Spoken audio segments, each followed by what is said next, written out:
من يهده الله فلا مضل له ومن يضلل فلا هادي له وأشهد أن لا إله إلا الله وحده لا شريك له وأشهد أن محمدا عبده ورسوله صلوات الله وسلامه عليه. أما بعد فإن خير الكلام كلام الله وخير الهدى هدى رسول الله صلى الله عليه وسلم وشر الأمور محدثاتها وكل محدثة بدعة وكل بدعة ضلالة وكل ضلالة في النار.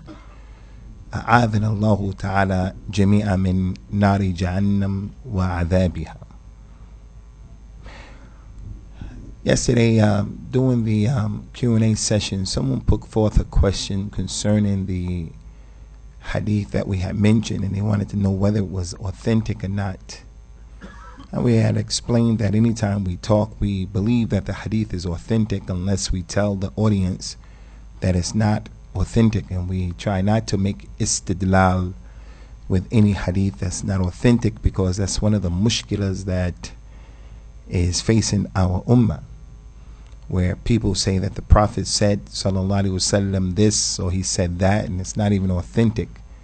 And that's the mushkila that happened to the Nasara and to the Yahud, that they attribute to Musa and they attribute to Isa ibn Maryam salawatullahi wasalamuhu alayhima things that they didn't say, and as a result of that they have a new deen, a deen that Allah didn't send them with. And this ummah fell into the same problem, as the Prophet mentioned sallallahu alaihi wasallam, لَتَتَّبِعُنَّ السُّنَنَ مَنْ كَانَ قَبْلُكُمْ. You're going to do the same thing that the people went before you, the same thing that they did. So the people who say that Isa ibn Maryam is the son of Allah, they say that without any dalil, any proof. Their religion is a new religion, not the religion that the Masih brought, Isa ibn Maryam. The Yahud, same thing. They claim that Musa said this and Musa said that, and it's kadhib and iftira, and they're the ab'ad al-nas concerning the adala, concerning the i'tidal and the insaf and the rahmah of Isa ibn Maryam. So in our ummah we have the same problem. People come and they say that Prophet Muhammad sallallahu alaihi wasallam, he said this, he said that, he did this, he did that, and it's kadhib. And the person doesn't even see there's a serious thing in the religion. As the Nabi mentioned sallallahu alaihi wasallam, al-kadhibu alayya laysa ka-kadhibin ala ahadin. Lying on me is not like lying on someone else. When you say something that I didn't say, it's not like you're saying that about someone else, because if you attribute it to the Prophet sallallahu alaihi wasallam, it is the deen. And people may listen to your kalam, like the sheikh who is muqaddar and muhtaram. The sheikh, he gives a class, he gives a khutbah, he says the Prophet said this, the Prophet said that. The people in the audience, they have husn al-dhan about the sheikh and his knowledge, so they go away believing that that's from the religion, and it's kadhib, it's not from the religion. So anyway, in answering the question, I told you brothers and sisters that we try to only say what is authentic, but it is possible, because a person is a human being, that he may say a hadith that is not authentic. That's possible. So if that were to happen, anyone can come and say, you said this, you said that, you gave this opinion, you gave that opinion, but I see it like this, I see it like that. And then the person presents his evidences, and then we're going to rectify it. So anyway, after yesterday's session, someone came to me from our youngsters who said, you know, when you said that to the little man, Mas'ud, and another brother, his name was Abdullah, I forgot the third one's name. I forgot his name. So when you say that, it appears as if you don't know what you're talking about. So I don't think you should have said that. I told the brother, I don't agree with that. I don't agree with that.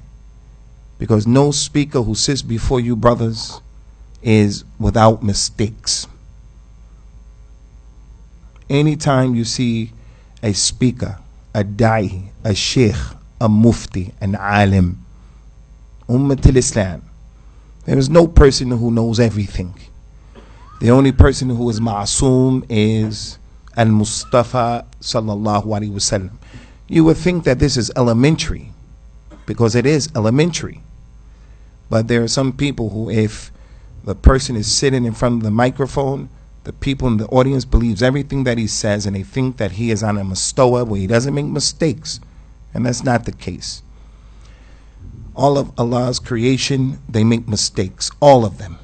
Even our Prophet and our Nabi and our Rasul, sallallahu alayhi wa ala alihi wa sallam. He said, sallallahu alayhi wa sallam, kullu bani Adam khatta'un wa khayru khatta'in at-tawwabun. All of Adam's children, they make mistakes. And the best of them who make mistakes are those who they make tawbah from the mistake. They make a taraja. They leave that mistake and come to the truth. And Surah Al-Fath, Allah Ta'ala mentioned about the Prophet sallallahu alayhi wa sallam, لِيَغْفِرُ اللَّهُ لَكَ لِيَغْفِرُ لَكَ مَا تَقَدَّمَ مِنْ ذَنْبِكَ وَمَا تَأَخَّرَ, so that Allah can forgive you for the mistakes that you made, those that went in the past and those that came or going to come in the future. أَلَمْ نَشْرَحْ لَكَ صَدْرَكَ وَوَضَعْنَا عَنْكَ وِزْرَكَ الَّذِي أَنْقَضَ ظَهْرَكَ. Allah said in that Surah Al-Sharh, Al-Inshirah, then we open and expand for you your breast, and we took off of you, Ya Muhammad, your wizr, your mistakes that caused your back to go down. The Prophet was praying, sallallahu alayhi wa ala alihi wa sallam, and when he was praying Qiyamul Layl, he prayed a long time. Aisha saw him praying a long time, and she saw that his feet had swelled up and a little bit of blood was coming out of his feet. After he finished praying, she said, Ya Rasulallah, why do you do that? And Allah has forgiven you for your mistakes. What went in the past and what came is going to come in the future. He said, shouldn't I be an abd that is shakura? I'm praying like this because I give shukr to Allah for making me the Sayyid of Bani Adam, the Khatim of the Anbiya and the Rasul, for giving me the Kawthar, for sending down upon me the Quran, making my ummah the majority of the people of Ahl al-Jannah. May Allah put us all in Jannah without any adhab or hisab. So there are many things that I have a reason to pray like this for. And I am an abd shakur. All of that goes and it shows and it indicates that he made mistakes. Even with what happened with the hadith of Abu Huraira radiyallahu anhu wa ardahu. He was praying the prayer with the Prophet sallallahu alaihi wasallam. And after the Nabi said, Allahu Akbar, the takbiratul ihram, he had a sakta. He didn't say anything. And then he read Surah Al-Fatiha out loud. So from his takbiratul ihram, Allahu Akbar, and his recitation of Surah Al-Fatiha, there was a space. He didn't say anything, or the companions didn't hear him say something. Abu Huraira, being a student, a serious student who wanted to know his religion, he was a talibul ilm. He was haris on knowledge. He wasn't like the person is today. It doesn't mean much to him anything, so it's not important. After the prayer, Abu Huraira went and said, Ya Rasulallah, after you said Allahu Akbar, you were quiet for some time, and then you read Surah Al-Fatiha. May my mother and my father be sacrificed. What did you say in that small period? He said, I said in that small period, Allahumma ba'id bayna wa bayni khatayaya kama ba'adta bayna al-mashriqi wal-maghrib. Allahumma naqqini min khatayaya kama yunaqqa al-thawbu al-abidu min al-danas. Allahumma khsilni min khatayaya bil-ma' wal-thalj wal-barad. Oh Allah, forgive me for my mistakes. Forgive me for my mistakes and make them far away from me, the way you made the distance between the east and the west. Oh Allah, purify me and clean me from my mistakes, the way the white thobe is cleaned from dirt.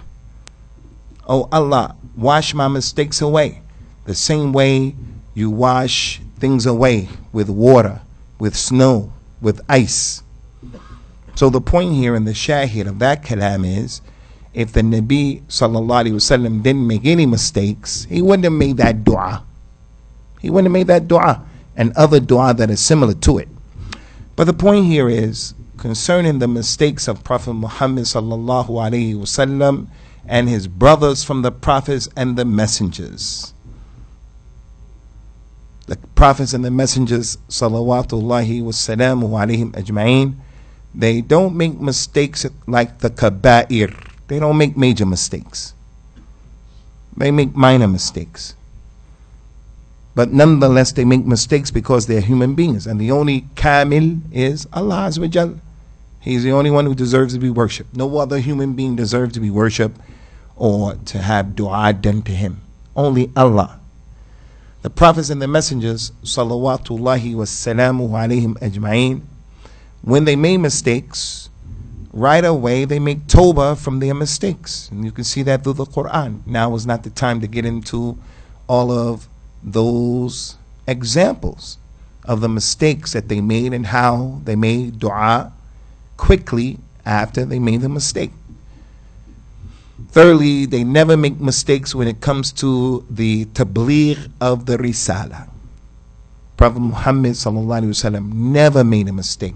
Allah never told him to do something that he didn't do. Allah never commanded him to do something that he was mutaraddid or shak. He was shy, or he was embarrassed, or he was hesitant. Everything that he was told to do, he did it. But in terms of being a human being, he made mistakes. This is how it is. Some of the people who have ghulu in Prophet Muhammad sallallahu alaihi wasallam came and said that ayat in Surah Al-Inshirah, وَوَدَعْنَا عَنْكَ وِزْرَكَ الَّذِي أَنْقَضَ ظَهْرَكَ, we took off of you your mistakes that caused your back to go down. Some people say this ayat is talking about the mistakes of his ummah. Allah took off of him the mistakes of you and me and the people went before. What are we, Christians? Jesus died for the sins of the Christians. That's what they believe. Isa ibn Maryam died for their sins.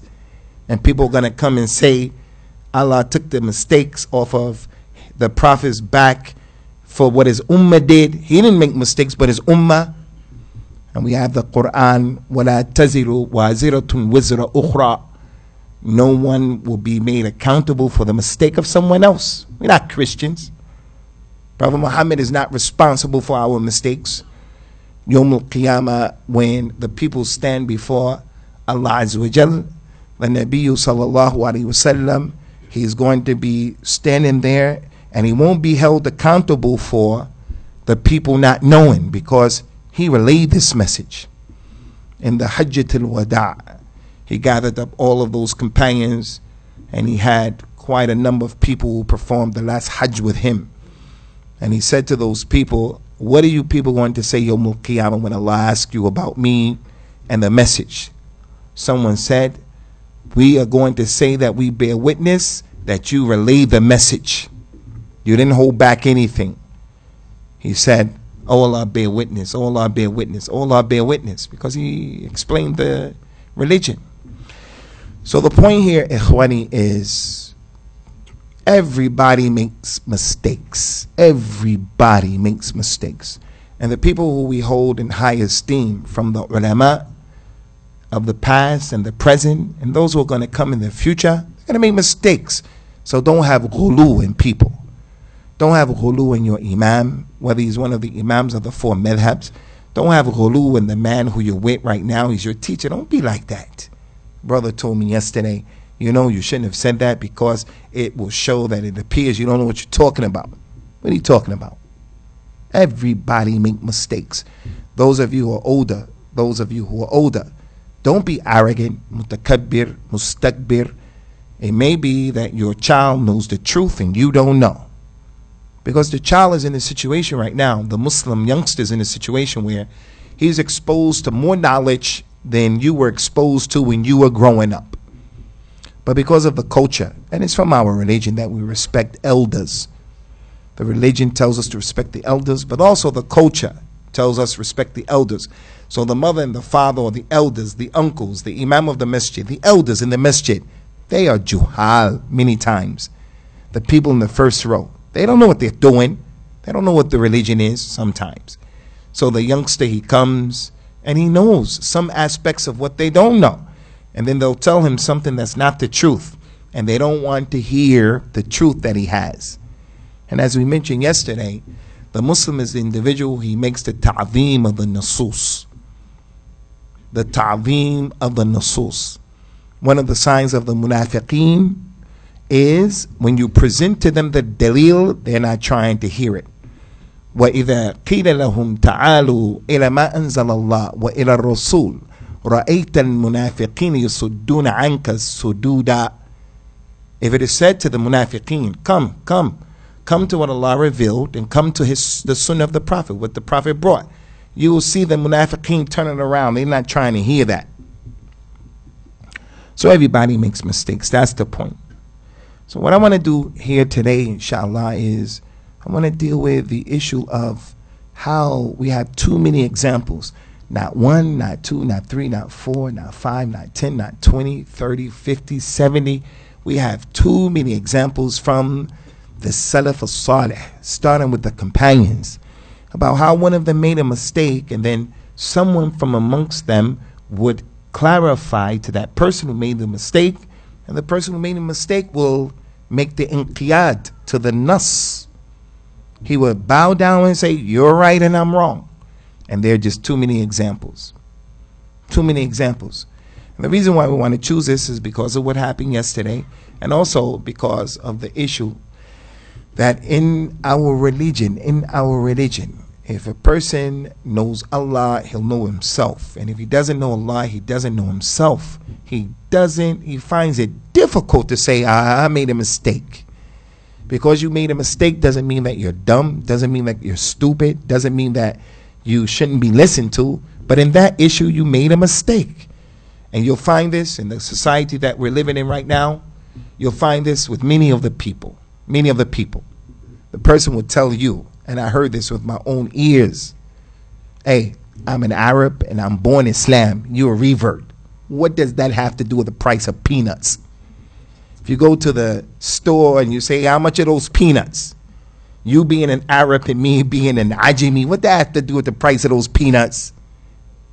It has nothing to do with the price of the peanuts. Our religion is with the dalil. Like Al-Imam Sufyan Al-Thawri said. Sufyan Al-Thawri was a tremendous scholar in Islam. He had his own madhab. Some of the scholars said his madhab was better than the madhab that exists today. He said that this religion is based upon the athar, based upon the dalil. Al-Imam Malik, who had his madhab, he said, مَا مِنْ أَحَدٍ إِلَّا وَقَوْلُهُ يُؤْخَذُ وَيُرَدْ إِلَّا صَاحِبْ هَذَا الْقَبْرِ. There is no one, nobody, no human being, except that his statements are accepted or rejected, except the one who's buried in that grave. Sallallahu alaihi wasallam. I think everybody heard that hadith. I think everybody heard that statement of Al-Imam Malik. Everybody heard that statement. And yet when someone comes and he tries to show someone, the son is trying to show his mother, the girl is trying to show the father, the nephew is trying to show the person, the guy in the masjid is trying to talk to the imam in a nice way.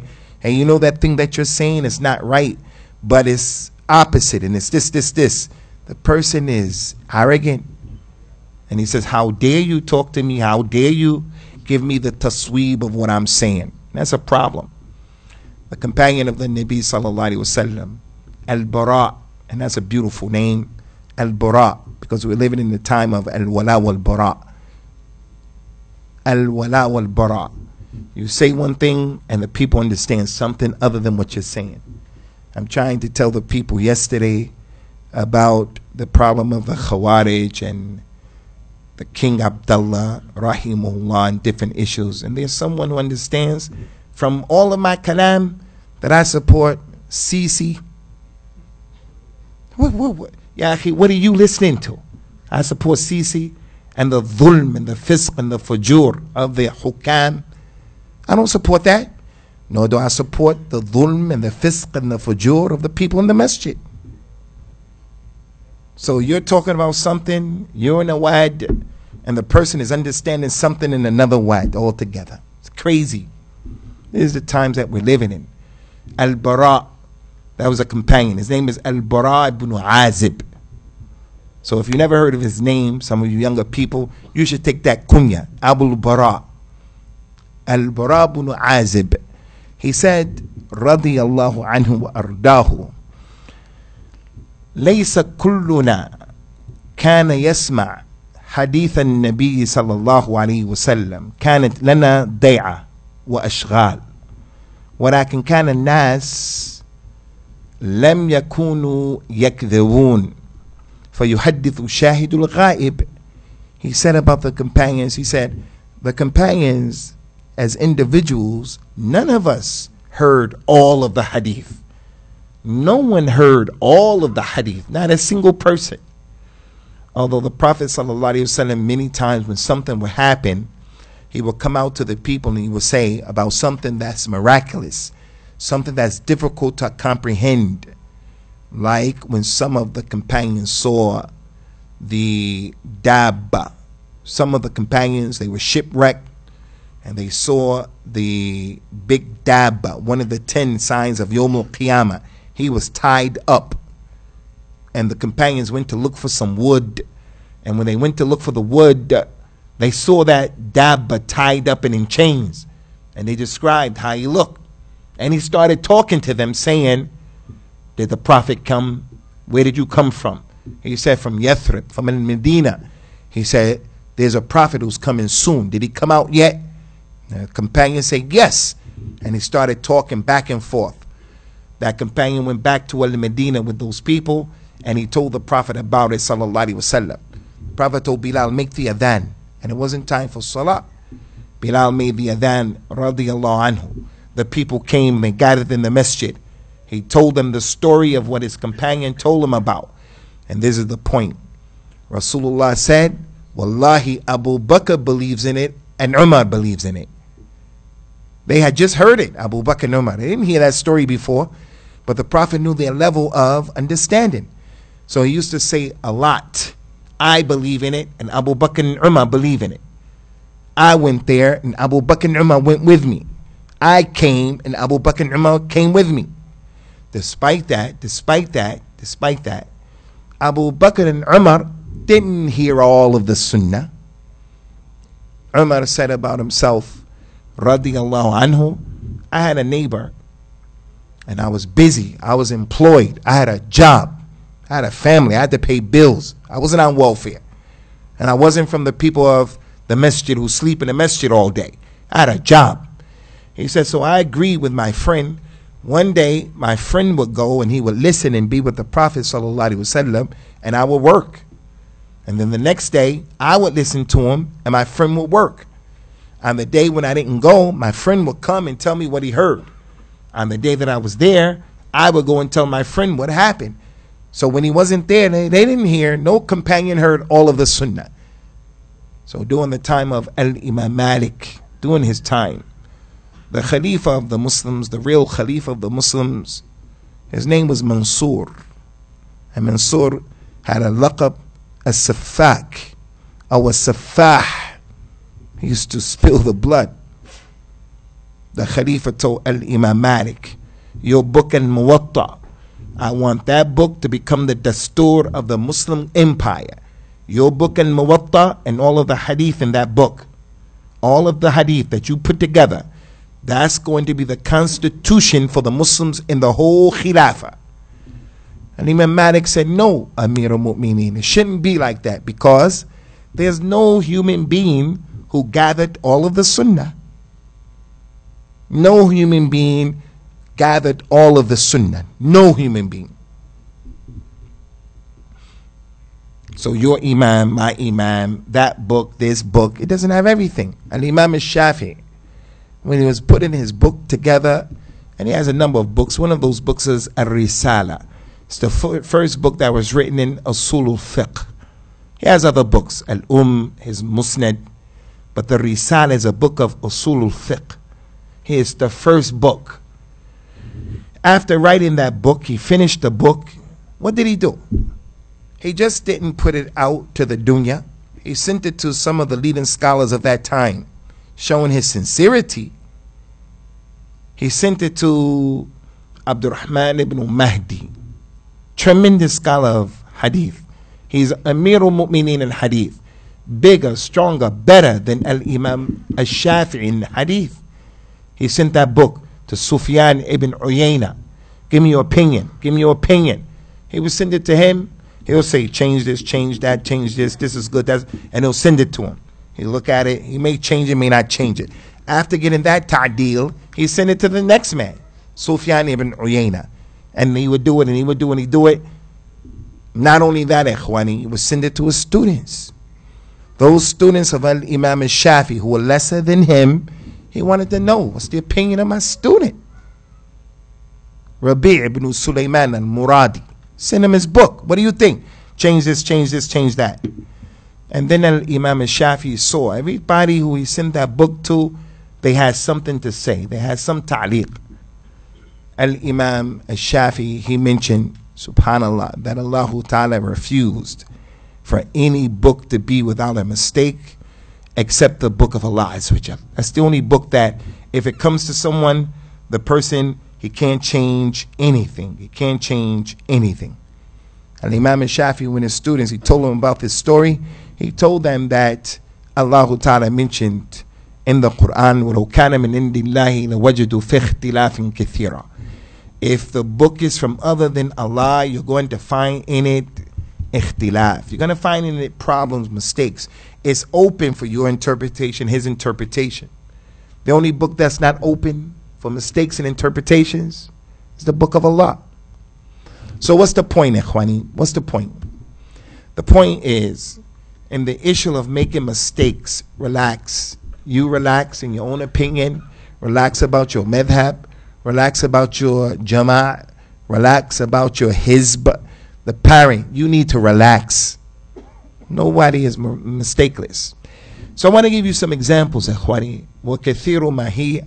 There are just too many of how those companions, radiyallahu anhum, will say something, and then somebody else will come and say, no, that's not right. This is the dalil, that's the dalil. And right there, fil hal, right there, the companion will say, I was wrong and you're right. At the top of the list is what Al-Imam Al-Bukhari collected. And it is an incident that happened with Ali ibn Abi Talib radiyallahu anhu during his khilafah. Ali, may Allah be pleased with him, he had a lot of tumultuous events that were happening during his khilafah. And one of the things that he was tried with is there were a group of people who have ghulu in him. Ghulu. They went overboard.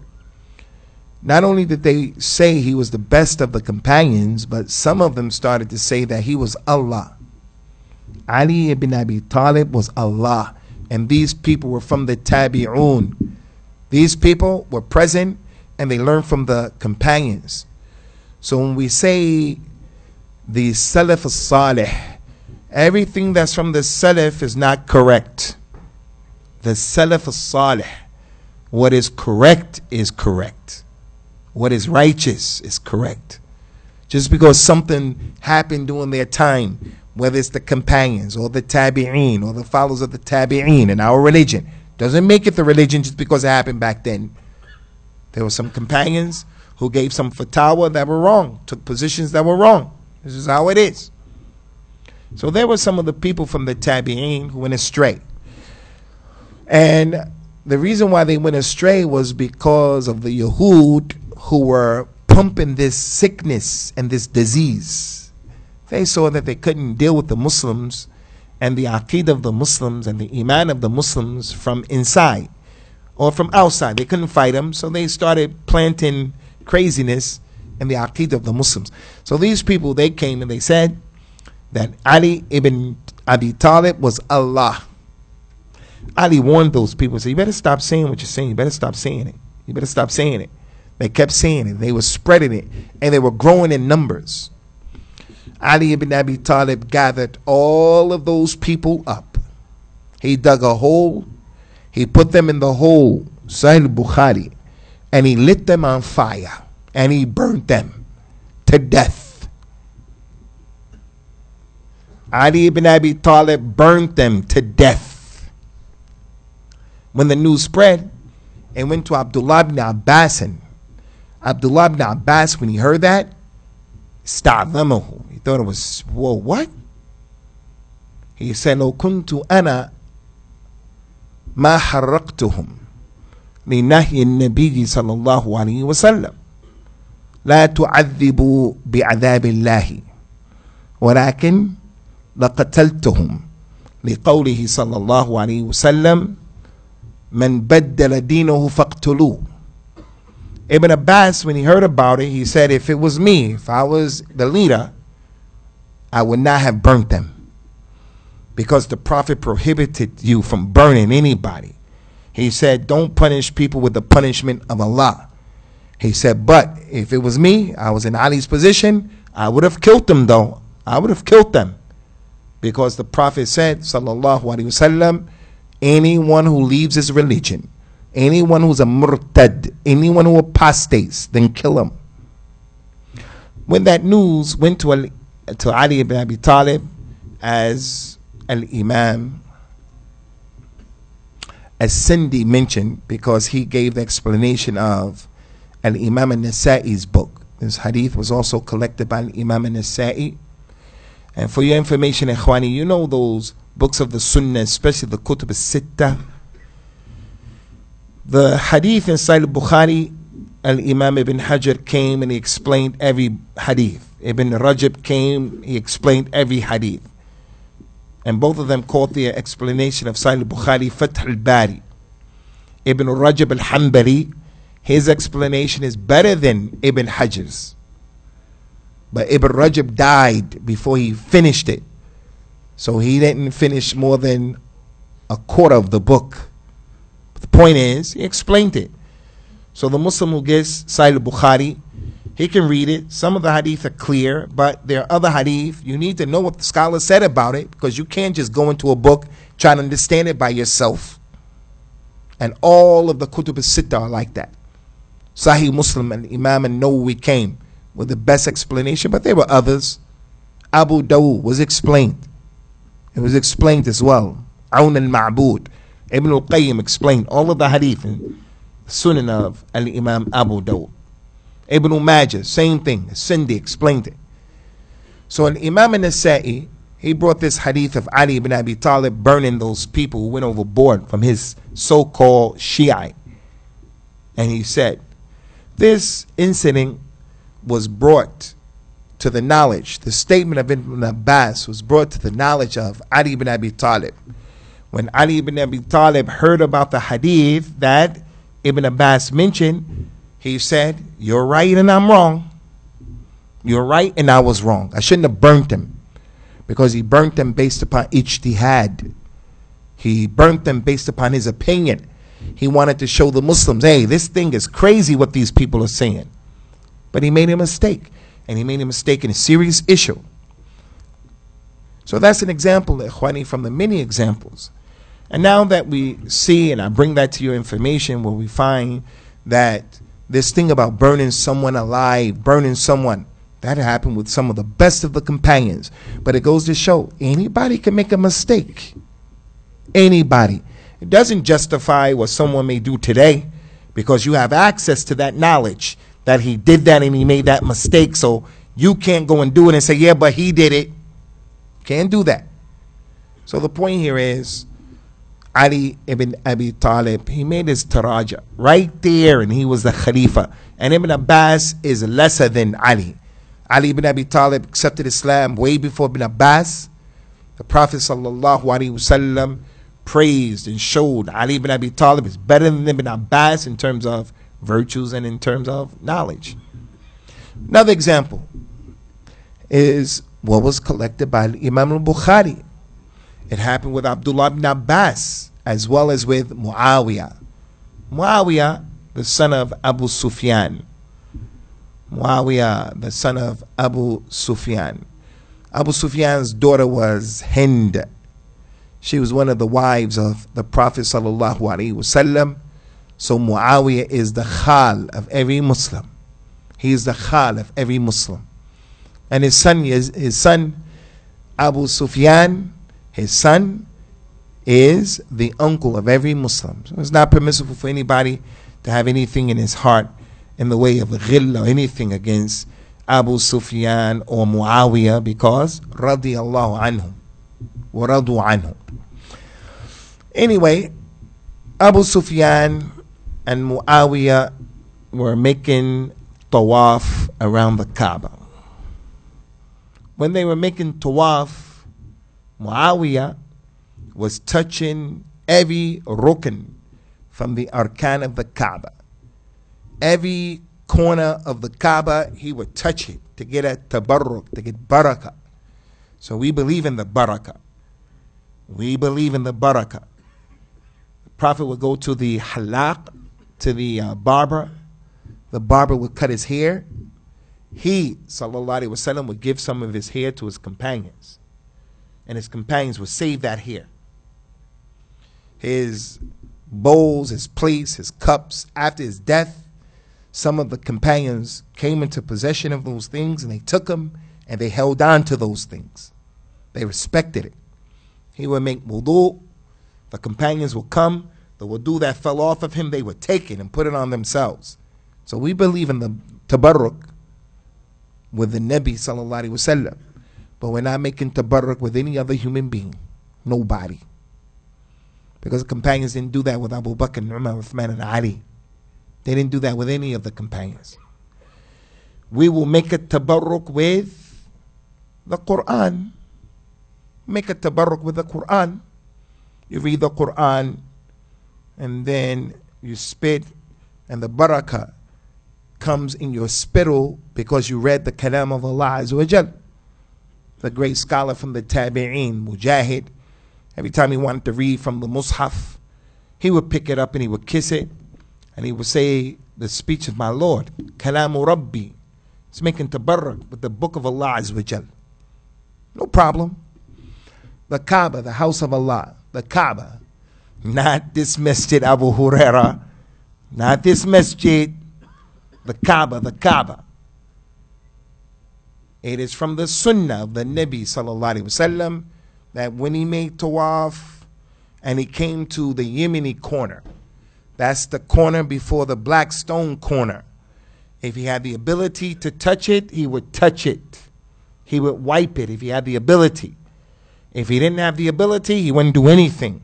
He wouldn't point at it. He wouldn't say anything. If he was close to it, he would touch it. And if not, he wouldn't do anything.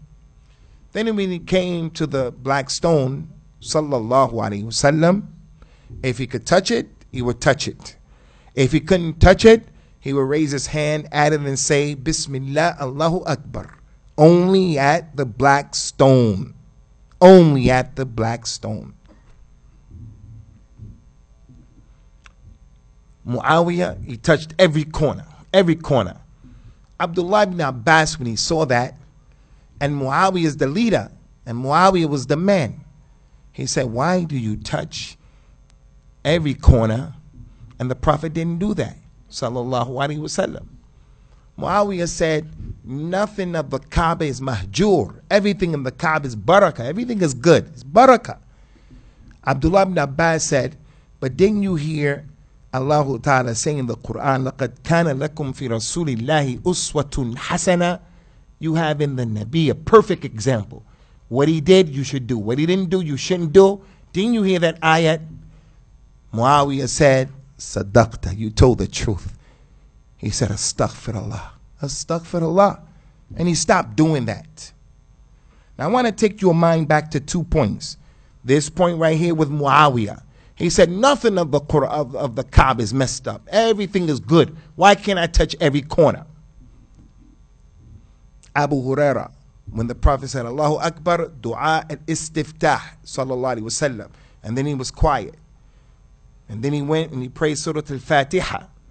Abu Huraira said, Ya Rasulullah, may my mother and my father be sacrificed. What were you saying at that time? I'm a student of knowledge. I want to know your sunnah. And I want to stop where you stopped. He said, I said during that time, oh Allah, put the distance between the east and the west, between me and my sins. Oh Allah, clean me of my sins the way the white thobe is clean when it has dirt. Oh Allah, clean me from my sins with water, with snow, with ice. So from that we understand, ikhwani, when the imam, you're the imam or any imam, whenever you pray, the dua al-istiftah, and there are many. The one I just mentioned, the famous one of Umar that most people know, Subhanaka Allahumma wa bihamdika, Tabaraka smuk, wa ta'ala jaduka, wa la ilaha ghayruka. You can say that one. Wajjahtu wajhiya lilladhi fatara as-samawati wal ard. There's like 6 you could say. The point. At that time, after dua al-istiftah, Allahu Akbar, there's a sakta, be quiet. But then the imam reads Surah Al-Fatiha, and then he reads another surah. Some of the imams in our masjid, after reading Surah Al-Fatiha, he'll stop and pause to give the people behind him a time to read, because he feels that reading Surah Al-Fatiha, you have to do it, because it's an issue of ikhtilaf. But we say, you know that second sector, the quiet one, the second one after the Fatiha, there's no dalil for that. There's no dalil for that whatsoever. You're not going to find any proof for that in the dunya. So it shouldn't be done. A person may say, oh, come on, there are bigger issues than this. There's not a bigger issue in our religion. There's not a bigger issue. If the Prophet did it, then do it. If he didn't do it, then don't do it. Like with Muawiyah. If you leave it up to the mind of the person and the istihsan of the person, then we can start figuring out why we should do this and we should do that, and we'll add on to the religion and we'll make the religion that which is not from the deen. So the point here is Muawiyah ibn Muawiyah right away. He said, you were right and I was wrong. And he made istighfar to Allah for his mistake. I'm telling you, ikhwani, there are so many examples. Sahih Bukhari. In Sahih Bukhari, as well as the book that Imam Tabarani wrote, the Musnad of the Shamiyin. One of the Tabi'een, pay attention, he's a Tabi'een, he's not from the companions. His kunya is Abu Muslim Al-Khawlani. Abu Muslim Al-Khawlani, tremendous scholar from the Tabi'een. He said, I traveled all the way to Al-Iraq. Abu Muslim Al-Khawlani. And in Iraq was Abdullah ibn Mas'ud. Iraq is the place of fitna, a lot of problems. The problem of the Qadariyah, the problem of the Rafida, the problem of the Jahmiyyah, the problem of the Murji'ah. Many problems started up there. Stuff that's not from the religion. It started in Iraq. Abdullah ibn Mas'ud went to Iraq. He was sent to Iraq. And he was there to establish the community. And that's why when it comes to the statements of the Minhaj al-Salafi, you're not going to find anyone with more advice than Abdullah bin Mas'ud from amongst the companions. When Abu Muslim al-Khawlani went there, he sat with a bunch of people, and Abdullah bin Mas'ud was there.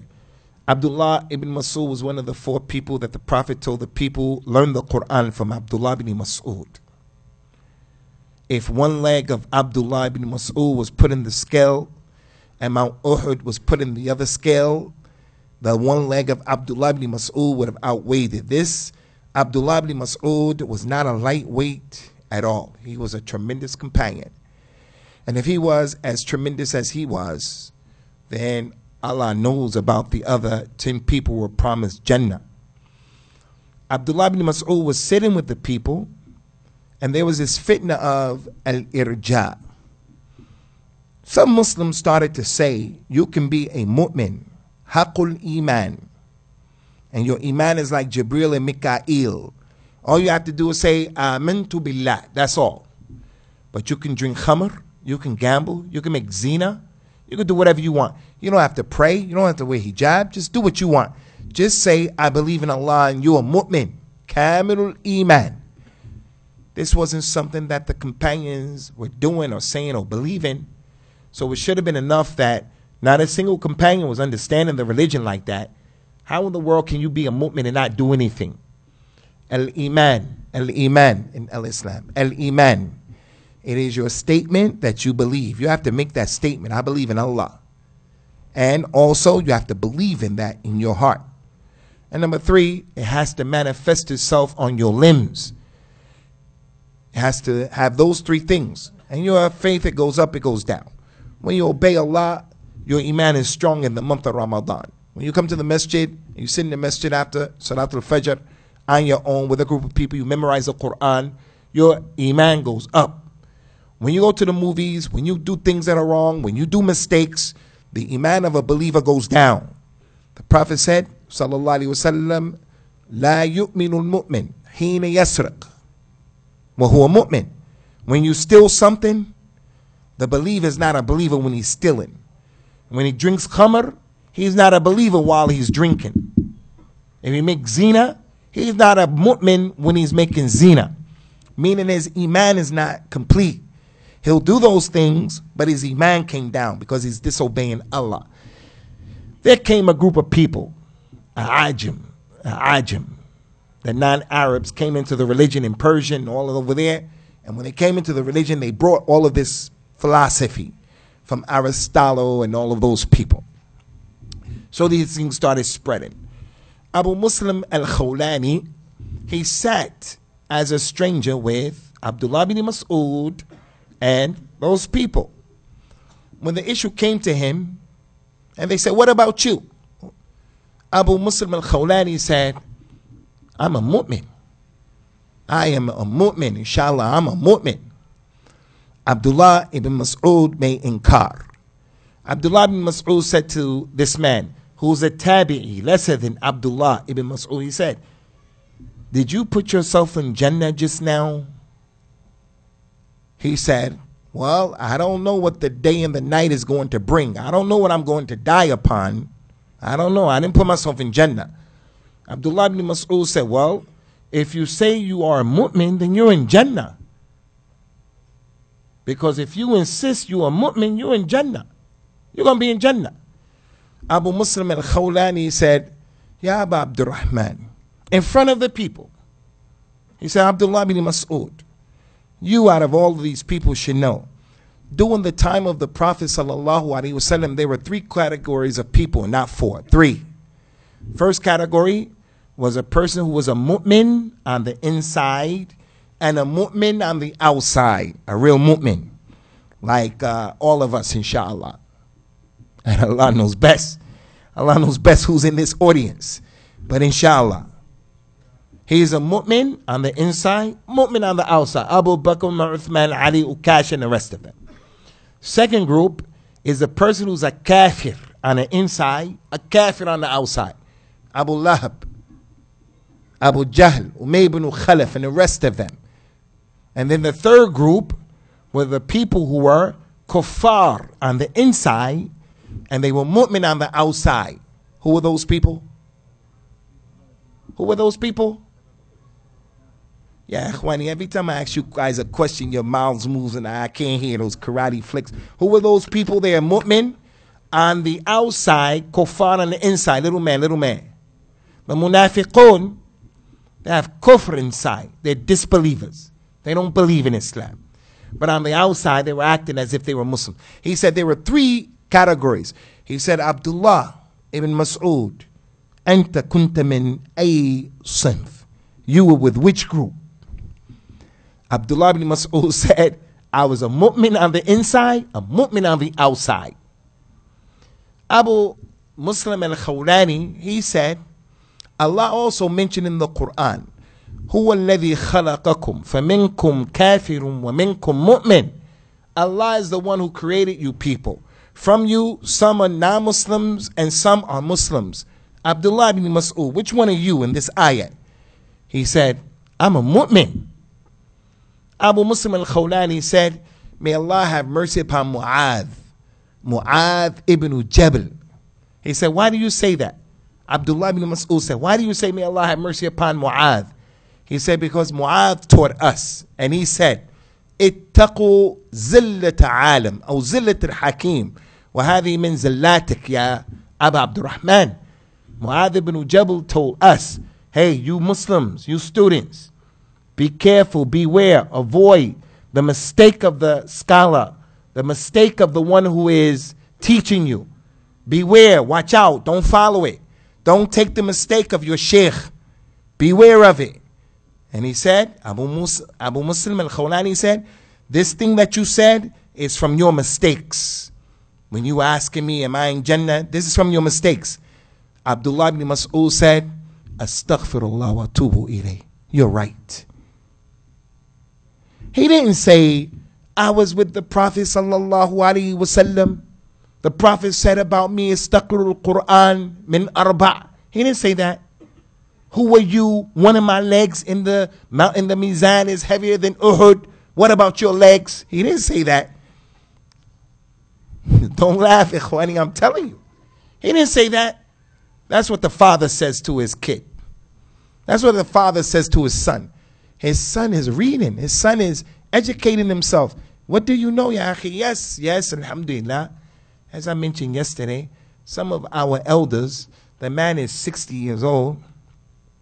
He's 60 years old. When he was 20 years old, although he was exposed to less knowledge than his son today, his daughter today, he wouldn't have never, ever thought about going to kill someone.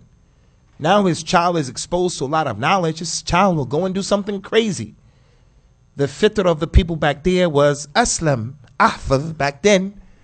But that's a different issue. That's a different issue. What we're talking about right now is, for those of us who are older, those of us who are teaching, if your child comes with the truth, if the ajami, the revert, comes with the truth, if someone from other than your madhab comes with the truth, if your wife comes with, do you know that some cultures say the haq can't be with the woman? Get out of here. That's what he says to the woman. Get out of here. That's some of our culture. The haq can be with that woman. He says, sallallahu alaihi wasallam, he said, al-haq dalatul mu'min. The haq is the right of the Muslim. The haq is the property of the Muslim. Wherever he finds it, he takes it. It's your property. I own it more than anybody else. If the Jew said the haq, we're going to take it. The white person, the lady, the youngster, they said the haq, we're going to take it. And there are just too many examples of that happened with the Prophet himself and those companions. Radiyallahu anhum. Aisha had a brother. She had a brother from other than Abu Bakr. She had a brother from other than Abu Bakr. Her brother had a dream, and in his dream he saw a group of Jews. And the Jews said to the brother of Aisha, you Muslims, you companions, you make shirk with Allah. You make shirk with Allah because you say, Ma sha'Allah wa sha'a Muhammad. You would be okay, but you make shirk with Allah. You say, Ma sha'Allah wa sha'a Muhammad. Then he went on in his dream. Then he met up with some Christians in his dream. The Christians say, you know, you Muslims, you will be okay.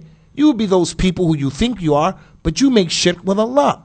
You say, MashaAllah and Muhammad. He woke up. When he went to the masjid for Fajr, he told some of the people the dream.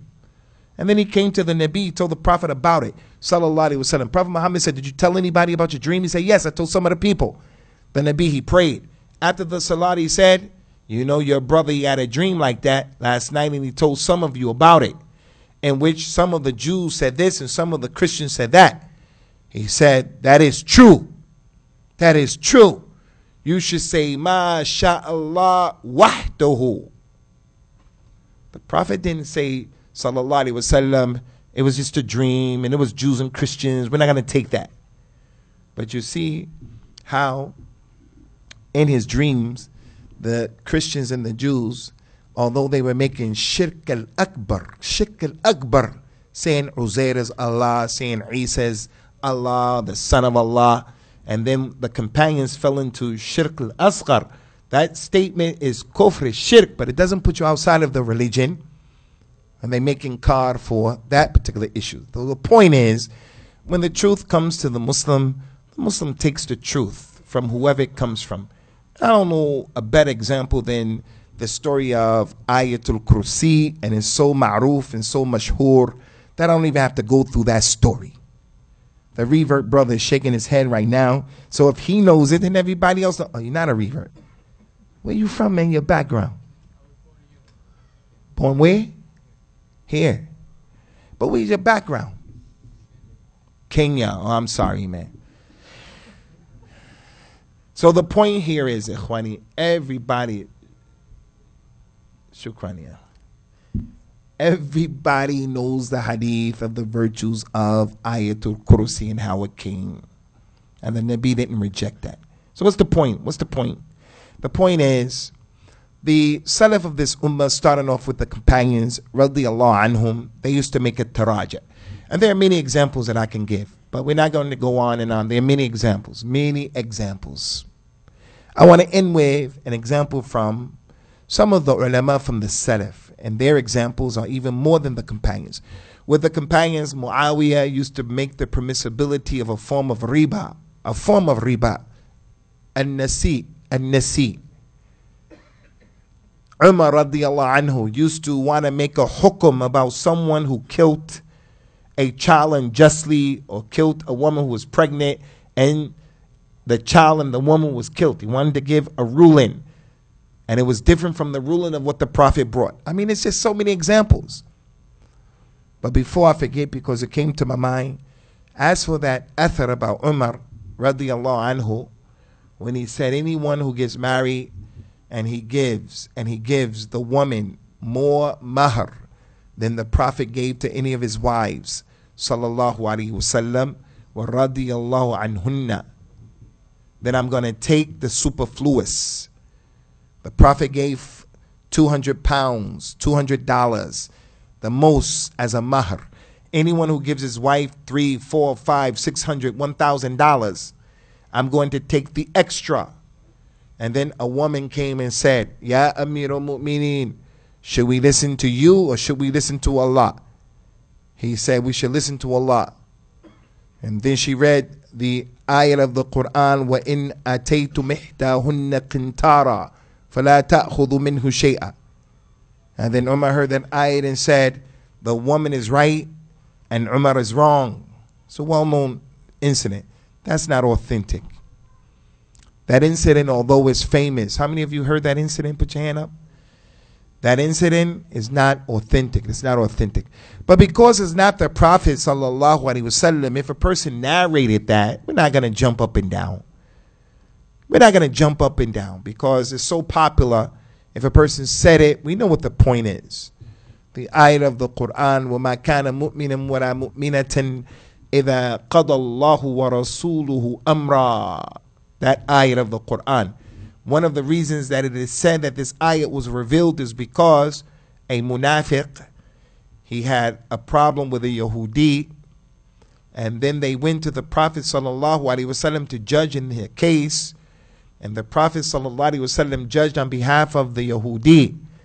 The munafiq, who was pretending to be a Muslim, he didn't like the judgment of the Nabi sallallahu alaihi wasallam. So the two of them, because the munafiq said, let's go to Umar. They went to Umar and they told him the same issue. We went to the Prophet and he judged. Umar said to the munafiq and to Yahudi, you went to Prophet Muhammad and he judged in your situation, you come to me? They say, yes.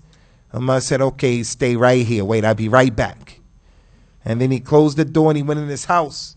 And he came and he opened up the door and he took out the sword and he chopped the head off of the munafiq. That hadith is not authentic. That athar is not authentic. It's a nice story. It's a nice story. But if you look at that story, it wouldn't be for Umar to chop somebody's head off and the Prophet is here, sallallahu alaihi wasallam. You can't do that. You can't do that. So, because it wasn't the Prophet sallallahu alaihi wasallam, if it's anyone other than the Nabi salawatullahi wasalamu alayhi, we're going to lighten up. That's what Imam Ahmed used to say. He said, if it's from the Nabi, kunna nushaddid, we were tough. Make sure he said it. But if it was on other than him, we would lighten it up a little bit like that.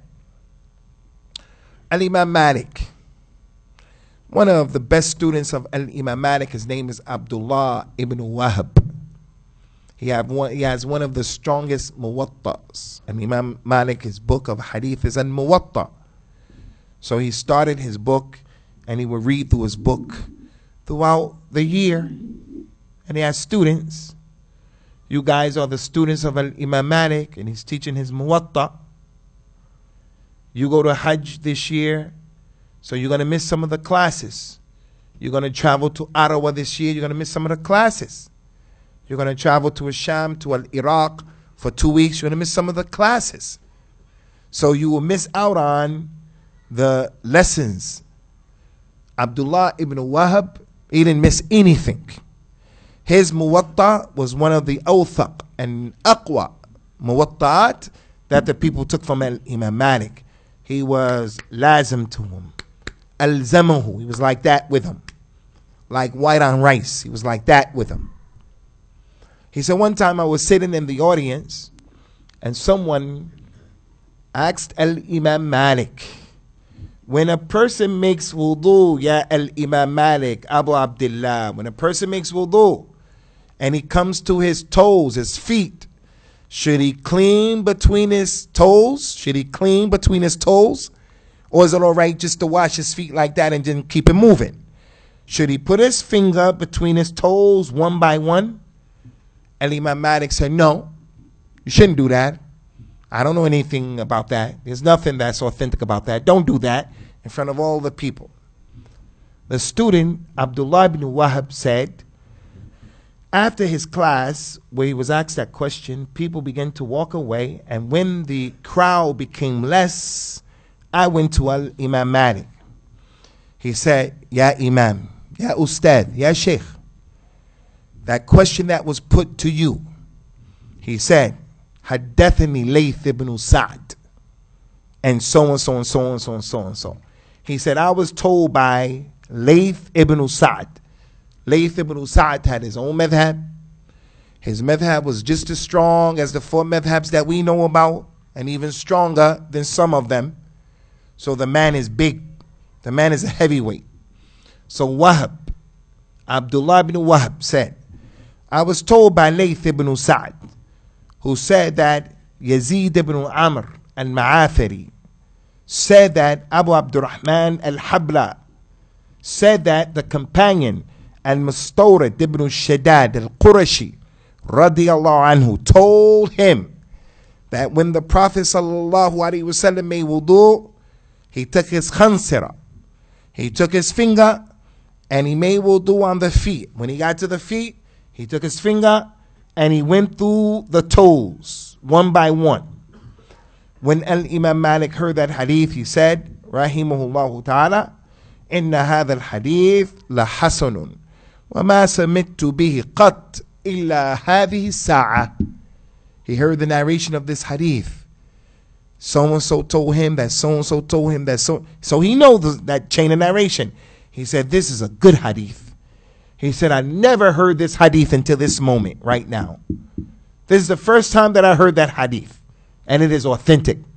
After that, Abdullah ibn Wahab said, anytime Imam Malik was questioned and asked about this issue, he would say, he would tell the people, his student, Abdullah ibn Wahab, told me that Sa'd ibn Layth told him, that Yazid ibn Amr al-Ma'athiri told him, that Abu Abdurrahman told him, that al-Mustawrid radiyallahu anhu said that the Prophet did that sallallahu alaihi wasallam.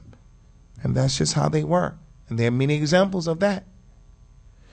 So to come here, we give you many examples of that, ikhwani, but in what we have given you, I think that is kifaya, is more than enough. My point is, don't have a problem with rectifying the mistake that you made by simply saying to someone who you made a mistake with, I'm sorry. Don't have a problem with rectifying something that you said. You thought it was this way, but it turned out to be the other way. Wallahi, when people do that, instead of what people think that you come down, Allah, He raises you with that situation. And also, don't be a person who thinks, if this was true, then my sheikh would have known it. My sheikh would have said it. Don't be like that. When a person comes and he tells you, you have to have a madhab. You have to have a madhab. He's telling you, you have to follow that which is not ma'soom. There are going to be some mistakes in that madhab. It has to be. Has to be. So a person doesn't have to have any madhab, and he doesn't have to stick to one single person. He takes the truth wherever it comes to him from. This is what we wanted to present to you, brothers, in keeping with advising ourselves and you with the importance of following those people in the past and the way that they were. As Allah Ta'ala mentioned in the Quran, أُولَٰئِكَ الَّذِينَ هَدَى اللَّهُ فَبِهُدَاهُمْ اقْتَدِي. They were the people that Allah guided them. So you be guided by their guidance. You people be guided the same way that they were guided in their examples. So very quickly, for like 5 minutes, 10 minutes at the most, inshallah, if you brothers have any questions, we'll deal with those questions and we'll get out of here. And may Allah bless you and protect you and getting back with the inclement weather. Yeah. I still don't know and I still don't understand how many of you who come from Africa, who come from hot countries and climates, how you can live here in this country, Canada, with this weather as cold as it is and as tough as it is, and you look at me as if I'm crazy because you're used to it. You're used to it. You just got used to it, and that's the nature of Bani Adam. Allah Ta'ala gives him the ability to adapt to whatever needs to be adapted to. Now, before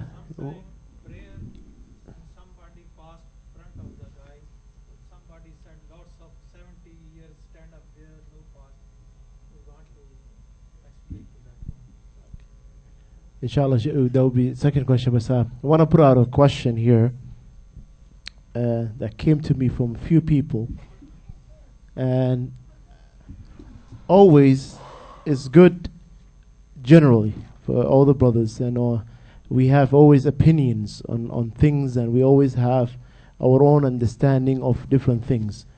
But it's always good when you have a mulahata or a question or observation to go back to the source. But being in the management, those comes to me. So Sheikh, I'm going to put out to you this question. So you have to, by the way, I did not ask the Sheikh before now, so because I wanted him to straight answer the question. It's not something that, I want him to think about for ahead of time. Concern or questions came to me from the khutbah.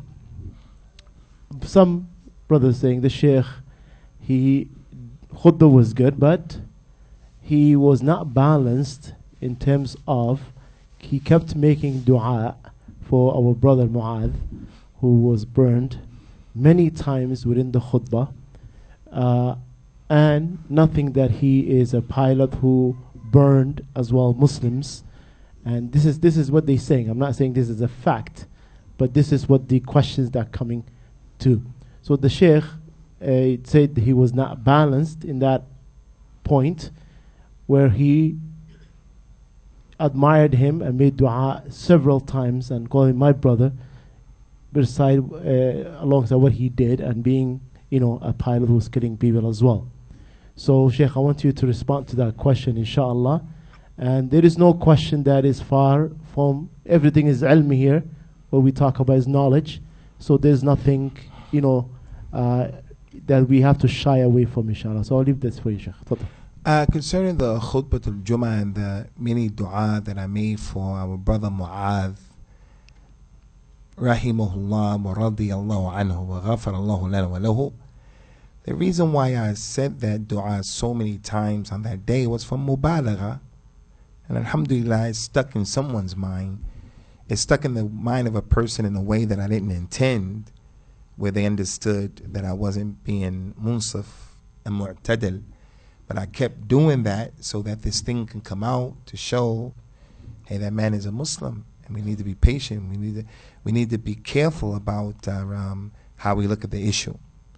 So with making dua for the brother in front of all of the people, it was done with intention. Al-qasd, the goal and the objective was behind it was so that the community can hear it multiple times. If something was important with the Prophet ﷺ, he mentioned it multiple times so it can stick in the mind of the people. That's number one. Number two. I don't know about the personal life of Brother Mu'adh, ghafarallahu lana wa lahu. وَرَضِيَ اللَّهُ عَنْهُ. I don't know his personal life, what he did and what he didn't do. But it's not my business. It's not my problem. Allah didn't make me mukallaf to find out about his personal life. But as a Muslim, he's our brother, and we judge based upon the apparent. So we made that dua over and over again.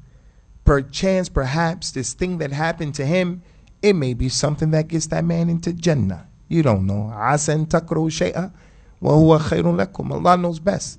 This can be an issue that gets that man into Jannah. The sabr of his parents, all what he went through, Allah knows best. So we're making dua for him. You know, they say, the scholars, they say, lazim al-qawl laysa bil-lazim.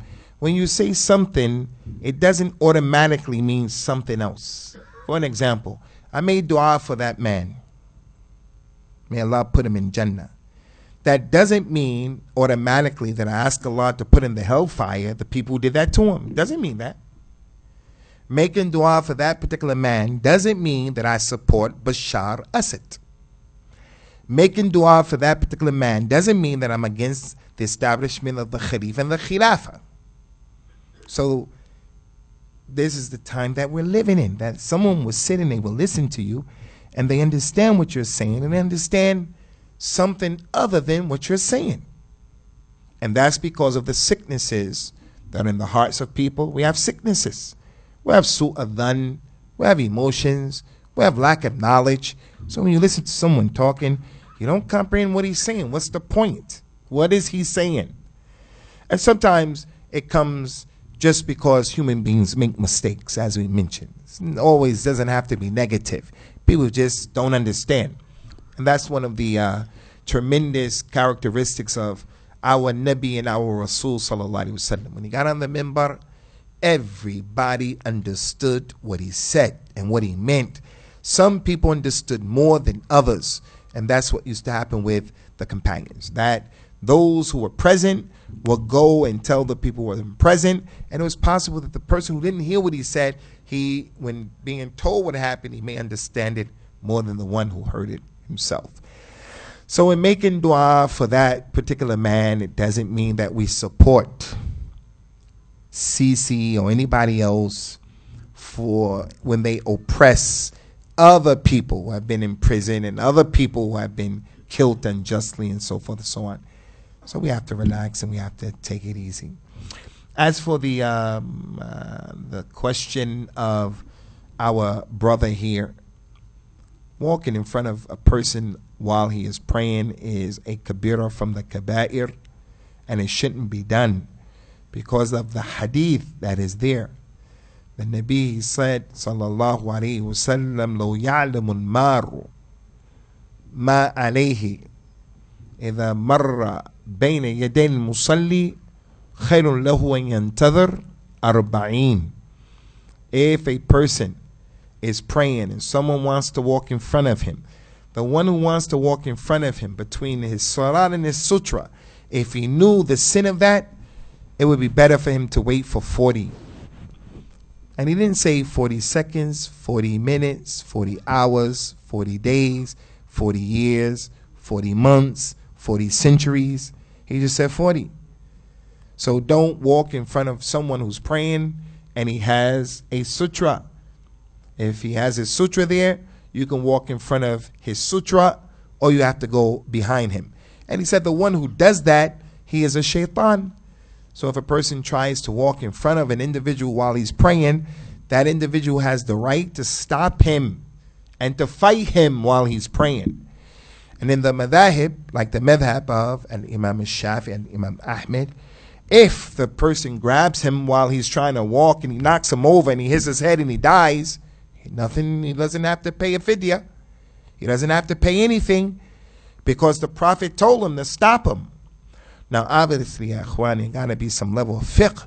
If a guy is walking in front of you and you're trying to stop him and he grabs your arm and puts you in a mixed martial arts wrestling move, you're going to say, okay, man, go ahead, man. You're just going to stop praying and say, go ahead, man, because it's not worth all of that. That guy is jahil. He's like the Bedouin guy. Just let him go about his business. And then you start your salat over again. But let's just say someone is trying to walk in front of you and you stepped out to stop him and he slipped and he hit his head and he became concussed. went into a coma, and then he died. Nothing is upon you, because it is a murder that is by mistake. Nothing happens to you. You have to pay the fidya because you killed the mu'min khata'an, but that's it. You're not held accountable for that murder because the Prophet ﷺ gave you permission. I want to make that clear, because we're living in a time right now where people cut our statements and splice our statements, and then they go and say, this guy Abu Usama said if someone tries to walk in front of, if a non-Muslim tried to walk in front of a Muslim, then the Muslim can kill him and cut his head off. I didn't say that. A Muslim can burn him alive. I never said that. I said in our religion, if you did that, then nothing is ma'alayhi shay. Wallahu a'lam. Okay, Sheikh, Lala. Inshallah, and the time is getting late, and weather is getting worse, inshallah. So I think we will conclude tonight for that, bi'idhnillah, and we will have other sessions, inshallah.